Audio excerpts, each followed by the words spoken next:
Welcome, everybody. This is Avoiding the Addiction Affliction, brought to you by Westwards Consulting and the Kenosha County Substance Abuse Coalition. I'm Mike McGowan. For me, the best thing about doing these podcasts is having thoughtful conversations with thoughtful people who know what they're talking about and have real life experiences and ideas for improving the way we approach problems in our culture. Well, today our guest meets all of that criteria and then some. Maia Szalavitz is the author most recently of Undoing Drugs, The Untold Story of Harm Reduction and the Future of Addiction, which is the first history of the movement aimed at focusing drug policy on minimizing harms, not highs. Her previous New York Times bestseller, Unbroken Brain, a revolutionary new way of understanding addiction, wove together neuroscience and social science with her personal experience of heroin addiction. It won the 2018 Media Award from the National Institute on Drug Abuse. Maia is a contributing opinion writer for the New York Times and has written for numerous other publications, including Time, Wired, Elle, The Nation, and Scientific American. Oh, I'm tired. Welcome, Maia. Thank you so much for having me. Well, I want to start with the New York Times part. I want to ask you, you recently wrote an opinion piece, and the first paragraph, okay, I want you to take the story. You're getting oral surgery. You're going to be prescribed opioids, and you were at one time in your life addicted to heroin and liked it, right? Take it from there. So I was anxious about, having to take strong opioids. I was anxious about the dental procedure, as one is in general. And, but I knew that my dentist is a person in recovery himself. And so I was sort of more scared of not having them than having them, but I wanted to be prepared, in case I felt triggered or whatever, which I hate that word, but, and so I did have I'm having implants. So it's like a whole procedure and different stages of it. So I've had the first two parts so far. And so and I took like 5 pills over the course of, I guess it's probably 2-3 weeks because there were 2 separate surgeries, blah. But so anyway, and it was nothing. I had felt no euphoria, no nothing, no craving. It was just like, okay, I'm, a bit sleepy now and I'm going to go to bed. And that's what I wanted to do. And I'm not feeling, too horrible. So I'm going to sleep. And so, I mean, when I was talking to him, the reason that dentists in particular tend to use a lot of opioids is because oftentimes the surgery goes into the bone and that causes a lot of inflammation and pain. So, and the reality is much as we want to pretend otherwise, these are in many cases the best thing we have for pain. And the reality of addiction is that stress and fear and terror are more likely to make you relapse than a brief exposure to euphoria. And also, when you are in pain, and this will vary widely from person to person, but usually when you're in pain, the opioid kind of goes to killing the pain, not creating euphoria. So, and that was my experience at least this time.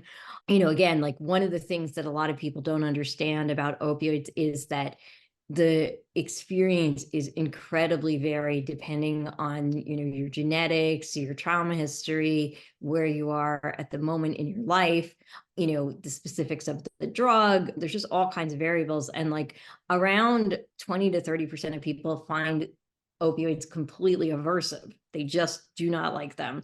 They, find it numbing or nauseating or just plain bleh, they do not like. And then another third of people are kind of like, well, some aspects of this are good and some aspects of this aren't. And then the final third of people do tend to really love them. And that group of people is obviously the group at highest risk. But if you look at the percentage of people who try opioids outside of the medical system that become addicted, it's at most 30% generally. So mostly what you're looking at there, in medical settings, the risk is way lower. And this is for several reasons. The first is that 80 to 90% of addictions start when you are in your teens or your 20s. So if you're past that and you haven't had an addiction, you are at very low risk. And this is why the pharmaceutical companies could say, oh, the risk is less than 1% if you screen people for past addictions and they are over those ages, which of course people didn't. And we ended up with the crisis that we had. But the complexity is important because so many times people think, oh, you get an opioid and then you immediately turn into a zombie who knows how to find a drug dealer.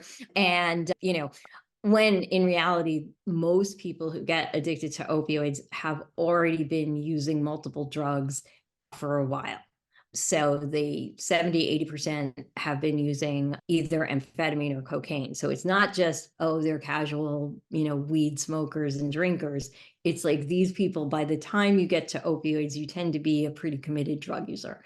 And so that obviously selects for the most high-risk people, and then you wind up in trouble. Well, we just had a guest on a couple of weeks ago who spoke almost, it's almost like you're saying the same thing. And yet we're restricting opioids for people with pain. It doesn't make a lot of sense. No, and I mean, what's really horrifying is that we have paid zero attention to pain patients in this crisis. None of the settlement money, almost none goes to, pain patients. None that I can tell goes to pain patients directly for anything. There's some that is devoted to research on better pain medications, but most of the efforts have been like, well, this was caused by the medical supply, so we'll cut the medical supply. The problem with that approach is, first of all, it wasn't totally caused by the medical supply. What really happened was 80% of the people that misused prescription opioids did not have a prescription for them when they started. So they came from the medical supply, but a doctor didn't prescribe them to that person. And so they got them out of their mom's medicine cabinet, or a friend gave them to them, and so this idea that it's like these pain patients that are getting addicted, well, that's a nice story because it makes the people innocent. And white people need to be innocent, of course, because we're not like those bad crack users that we crack down on. Anyway, so yeah, it's just a really stupid thing. And of course, what happens is when you have people who, like, say, we're going to a pill mill, and most people going to a pill mill were not pain patients either. They went to the doctor to get drugs because the doctor had drugs, not because, like the bank robber goes to the banks because that's where the money is. So, you ended up with, you had these pill mills, they shut them down. And then what are people going to do? Oh, I have no more drugs. I'm not going to try to get more. I'm not addicted. It's just going to go away because they took the drug. I mean, why did they not think that this was going to cause something like fentanyl? I mean, fentanyl was probably eventually going to happen to the American drug market anyway, because it's just so much cheaper and it's just so much easier to smuggle. Like, prohibition drives you towards more potent and more easily smugglable things. And you end up with horrors like street fentanyl. And, the plant product was pretty dangerous. Heroin is not exactly your safest drug when you're buying it on the street, especially. But, there are countries that use it in pain management perfectly fine for decades. Anyway, we've never seen anything like the death rates with fentanyl, though. I mean, it's 50 to 100 times stronger than heroin. And it is, some of these forms are 10,000. I mean, it's crazy in the level of potency. And America is nuts to think. And I think it's like 1 or 2 trucks could supply the entire country for a year. You cannot deal with that by policing. It's like, if you want to shut down international trade, sure. But, we did that during the pandemic. And while there were certainly briefly some shortages, not for long, it is just not the way to deal with addiction. Well, let's get into that then, because in one of the reviews, I love this, of your recent books, one of the reviewers, and I quote, her writings on radical addiction therapies. And I just started laughing when I saw that. And I wanted to ask you, I wondered what your response was to the word radical. Well, I mean, the sad thing is that basing treatment on the evidence of what works and treating people humanely is unfortunately radical in the drug treatment world. That should not be the case, but particularly in the United States, it really is. I have, over the years, occasionally asked experts and just people in the general public, can you name 10 rehabs in the United States that do not use the 12 steps? And nobody can do it. And I'm talking about asking the people who know. I mean, I know 2 out of the 3 that possibly exist. Like sometimes they may have it inpatient, sometimes they don't. But this is like ridiculous. This is not to say that the 12 steps don't help a lot of people, but you can get them for free in church basements. And we shouldn't be paying taxpayer or insurer money to teach people what you can get for free in church basements, and worse, to tell them that it's the only way. And if they don't comply with this, that they're doomed. And also they should stop taking the medication, which in the case of opioids, we have 2 medications that cut the death rate by 50% or more, which are buprenorphine and methadone. If you stay on them, they tell you to come off. In this crisis, that can be deadly advice. And so it's really, so finding evidence-based treatment is hard, and being kind and supportive to people with addiction has historically been known as enabling, and you shouldn't do that. So, yeah, it's sad, but it's true that actually good treatment is still pretty radical these days. In your bestseller, Unbroken Brain, you suggest looking at addictions as learning disorders. Yeah. So, I mean, the idea there is basically that, the most accepted definition of addiction worldwide by the experts is compulsive drug use that continues despite negative consequences. In other words, punishment is the one thing we know does not fix it, right? Mhm. It continues despite negative consequences. There's a whole other rant I could go on about that, but I'm going to say for now that what is that in terms of learning? You are not learning from punishment. And so that is, by definition, a learning problem right there, just in the main definition. But beyond that, if you look at the sort of life history stories of addiction, like 90% of addictions start in the late teens or early 20s. And that's also when other mental illnesses tend to start. There are some disorders that start earlier, some start later, but it has to do with the stage of brain development that is going on at that time.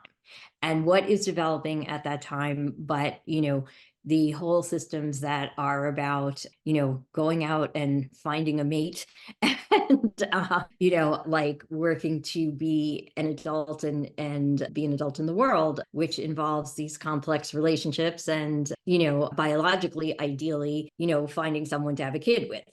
And so what happens in addiction is basically that instead of like that system being devoted to taking care of a kid or taking care of a relationship, it is now devoted to the relationship with the substance, or in some cases the activity like gambling or something like that.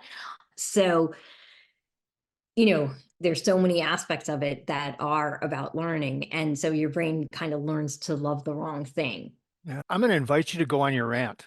Okay. Oh, 'Cause, about well, compulsive behavior what by what negative consequences. what do food stamps, drug tests, and student loans have to do with addiction? Nothing. And I mean, it's the stupidest thing ever, because like we do know what are some correlates of recovery: having an education, having a good job, being able to feed yourself, having a house. Taking those things away, that it doesn't stop addiction, but it does make it a lot harder to recover.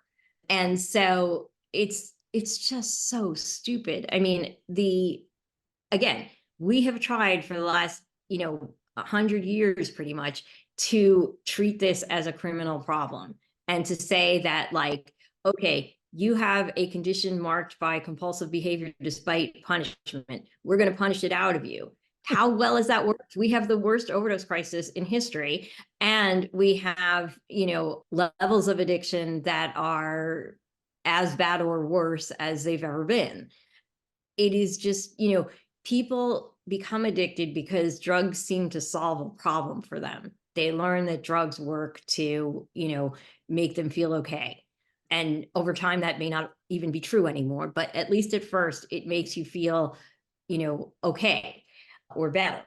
And so for people who are miserable or feeling, existentially lost, no sense of meaning or purpose, no sense of connection, the drugs can give you a sense of that.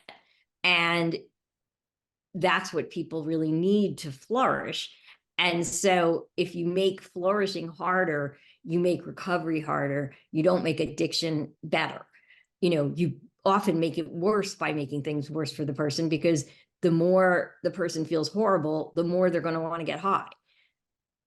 So what, in your opinion, what is the future of drug treatment and recovery look like? And I think I know the answer already. Do we have the political will and leadership to get there? The reason I'm asking that is that we've treated the same thing again and again and again and again in much the same way. And in addition to what you just said about recovery, our prisons are full. Yeah, we incarcerate the most people in the world. Like, now it's possible that China has hidden prison systems that we don't know about, but in terms of the, developed world, democracies, we imprison like 10 times more people than Mhm. most countries do. And we have worse drug problems. We have the worst overdose crisis. And it's kind of like, okay, more of this is going to fix it. There's that, like, I don't know if Einstein ever actually said it, but the like idea that insanity is doing the same thing and expecting different results. And they accuse people of addiction of having that problem. Well, I would say more that politicians have that problem when it comes to this. And the problem is, of course, that the negative consequences don't hit the politicians. The politicians get the positive consequences of voters think this is a good thing to do, so they get elected by supporting bad policy. That is another whole discussion. But the bottom line is that what we are doing is a complete failure. And if we actually want to improve addiction and drug problems in the United States, we have to do very different things with both treatment and prevention and law enforcement than we're currently doing. In terms of prevention, most people with addiction have either childhood trauma, incipient mental illness, or childhood trauma has turned an incipient mental illness into an actual mental illness, right? So, and then there's another group that just has sort of complete despair. If you aren't in one of those three categories or all three, your risk for addiction is seriously low. Like, people whose lives are working great and who have good brain health and good coping skills do not suddenly find a substance and give up a good life for it. Like, that almost never happens. What tends to happen is you're struggling, you find something that seems to work, and then you get trapped. And if you want to make it better, you got to figure out what problem is the drug solving for you, and how do we find a better solution and get you out of the cycle that you're, currently stuck in. That means that what treatment should look like is starting with, as soon as possible. Now, when somebody's in withdrawal, this is not the best plan, but when it is feasible, a complete psychiatric evaluation so that you know what is going on with that person mentally and coping wise and all of these things. Are they like on this autism spectrum? Do they have depression? Do they have anxiety? Do they have psychosis? Like, what is going on there? Then you have to figure out, is there a trauma situation here that will need to be dealt with at some point? Now, what you don't want to do is be like, okay, tell me your trauma right now, because that can be re-traumatizing. But if done right, you can actually treat addiction and trauma at the same time. And people can deal with things like PTSD and addiction at the same time, but it has to be done right. Otherwise, you're going to end up making it worse. So, what treatment would look like would be dealing with what the problems are that individual has. And so it's going to be very different for somebody whose problem is that, they are from, oppressed group and don't have an education and are poor and have really not had many opportunities and are traumatized and have, stuff going on in terms of, say, depression, like that's going to look very different from somebody who's like, say, a CEO of a company and, got in trouble from doing a bit of coke. One person is going to need very different services than someone else. And so the sort of inpatient 28-day rehab is really not a sensible approach for the vast majority of people. Well, and that CEO is going to have access to services that the other group is, Exactly. right? Yeah. It's And yeah, I mean, it is just ridiculous. But like we tend to see this very complex condition as being everybody has the same thing and there's one solution. And if you don't like that solution, it's your problem and you're the failure. So treatment needs to be highly individualized, highly flexible, as long term as it needs to be for the person to find their way. And what I would like to see is a system that, if somebody, say, wants to be abstinent, they have the supports for that. But if they slip, there's harm reduction right here so that you can not die. I would like there to be options such as, just maintaining people on prescription opioids where, at least they're not dealing with the street supply that is so poisonous right now. Heroin maintenance, there's all kinds of interesting stuff going on with psychedelics. Psychedelics are not going to solve this. They are going to help some people, just like, Prozac helps some people, they'll help a proportion of people, but like assuming that's going to cure everything, bad idea. Assuming it might be a new and useful tool, yes, that makes sense. And we have pretty good ways of dealing with addictions. We just don't use them. And we just trap people in a cycle of, jail and courts and all of this kind of stuff. The other thing, of course, that we really need to have any kind of a treatment system that works is universal health care, which again, we may get there, but it's really like, blaming people for not getting treatment when insurers don't cover treatment and then saying we need to spend more on cops to like force them into treatment is really stupid. And this is what we do over and over again. I mean, I'm just so sad about what's going on in Oregon because the whole decriminalization, like if you look at where fentanyl hit and when it hit, sadly for Oregon, fentanyl hit almost exactly when they decriminalized. Was this due to decriminalization? No. Could it possibly have been due to, because like if you think about it, okay, so how do you rapidly increase overdose? You have to be doing it among people who are already using, right? Because like most people who overdose, although there are some exceptions due to this crazy fentanyl world, but the vast majority of people who overdose are regular addicted drug users. And that takes time. You do not instantly go from somebody who uses on weekends to somebody who's homeless and shooting up and at high risk of overdose.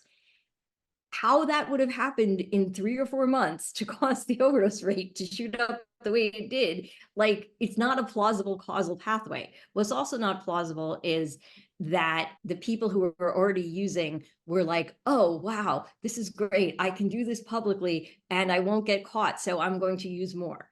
Now, if you've ever met someone with addiction, they tend to use as much as they can afford on that particular day. Not more, not less. If they can afford more, they use more. If they can't, they don't. So unless decriminalization was accompanied by giving people $1 million, which I can tell you it was not, that would be an interesting experiment because it might actually help, but we will never do it. But because a lot of times people's problems, they can get access to services, they can get a house, they could do all kinds of other things, but we're not going anywhere near there. Anyway, the point is that this is not a plausible way that decriminalization could have produced the overdose increase that we saw recently in Oregon. And oh, by the way, that overdose increase, every single place that fentanyl arrived happened when it arrived. And so, it's just crazy. Well, I think it makes sense then to circle back to what you've said earlier in our conversation. You've talked about your recovery was dealing with your emotional turmoil, if I'm getting, I'll quote one of your books, with a combination of cognitive techniques, drugs, antidepressants, and I think importantly, genuine social bonds. Yeah, yeah. No, I mean, I have been very lucky to find people that I love and be able to connect with them. And since the depression was treated, I was able to actually feel that connection because I think, a lot of times people think, oh, all you need is love. And you're saying that like, if you have a relationship and you have like a strong community, you're not going to get addicted. No, like those things are often essential for recovery, but they're not going to prevent somebody who has depression or has autism or has any of these things and cannot feel that connection because their brain is off, or neurodiverse, however you want to phrase it. And I do like the idea of neurodiversity because I do think that some of these differences are gifts as well as curses for many people. That said, you tend to need a combination of things. You tend to Yeah. need to know, how do I live in this brain that I actually have? How do I connect with people? And how do I find something that gives me meaning and purpose in this world? Well, And okay, I'll give you your walk off then, because you said in your article, your quote from your dentist, who you said was also recovering, right? He told you that the secret for him was he was more in love with his recovery than his drug. I thought that was just beautiful. What's yeah, what's what's the key for you? I mean that, that really is true. And also just like, realizing that like, oh, I am this sort of strange person that I am because I'm on the autism spectrum. I have, my dad was a Holocaust survivor. I have a complex history. You know, I figured out how to live in my skin comfortably. Mm, And for me, that tends to involve, having like, I'm married now, I have good friends, I have my sisters and brother and, people in my life, my mom, you know, the so I have like a sense of socialness and that works for me.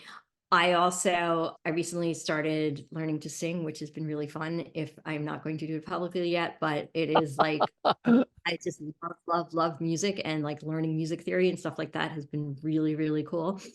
And, I took up weightlifting, which is bizarre, which is something, again, I never thought I would do. But exercise, I think, for many, many people is a really important thing. You just have to find something you like and or are good at. Bizarrely, I am good at deadlifts. And so I just did 275. But whoa. I know, it's like, who knew? I did not expect to have this, like, I obviously worked for many years to get up to that, but like, upper body stuff, I'm still not as good. Like it's, anyway, genetics matter, but who knew? So I do this and I work on stuff that I deeply care about. I try to, help other people through my journalism and all the Mhm. stuff that I do basically.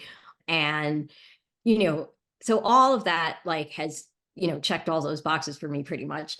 And, not perfect, still get depressed sometimes, like still, have life, but I do have the things I need to sustain my recovery at this point, and I work very hard to ensure that those continue because I know my life depends on it. And it is what was really, really difficult for me, particularly as a teenager, was just like I really hated myself and I thought other people hated me. And getting out of that way of thinking was really essential. And then I was able to feel the connections that I actually did have. Because, like, my parents cared about me a lot. Like, I had a good family, all this stuff. Like, it wasn't like, where a lot of people's situation is they were abused, they lost people, they, literally didn't have the people. In my instance, people were there, but I couldn't feel it. I couldn't connect Mm. to it. I felt so horrible in myself that, I was just, looking for escape and looking for a way to just, feel okay and feel that I was valuable. And it is very strange that you can sort of live in an illusion that keeps you from feeling good. And I do also think that there are chemical parts to this. The cognitive stuff in terms of like, hey, that person over there who is absolutely gorgeous thinks she's ugly. Maybe you're equally deluded about some of the things you think. You know, seeing like, so understanding that other people had the same kinds of experiencing, being able to, get out of those, like cognitively, that was really important. But also, I really needed the medication to not be so like overwhelmed by my senses and just experience in general, so that I could be able to be present. And I think that's really important because a lot of people think, oh, like you take an antidepressant and it like numbs you and makes you unable to feel or whatever. And I'm like, well, what if your feelings are like way up here and it's just trapping you? Like a little bit of turning down that volume is good. Now, if you're coming from down here and you're, then you get more suppressed, then you're going to feel horrible. And that is not the right medication for you. But just if you ignore the baseline of where someone is coming from, you are not going to be able to help them appropriately. And if you just say all drugs that numb you are always bad, or all drugs that like make you feel more intense are always good, like, no, it depends on the baseline. Amazing. Maia, you said in your clothes there, your work, and your work does help. I mean, that's how I found you, and I just thought the writings were brilliant. And you all know who listen to this that there are links to Maia's website, which has everything, all your books, your links to your articles, brilliant and thoughtful. You've summarized for us today probably about, I was counting up on my hands, I lost track, about 25 podcasts we've done. You hit on different topics. So, uh, yeah, thanks so much for being with us. And for those of you who are listening, please listen in the next time. And until the next time, stay safe and stay open to new ideas.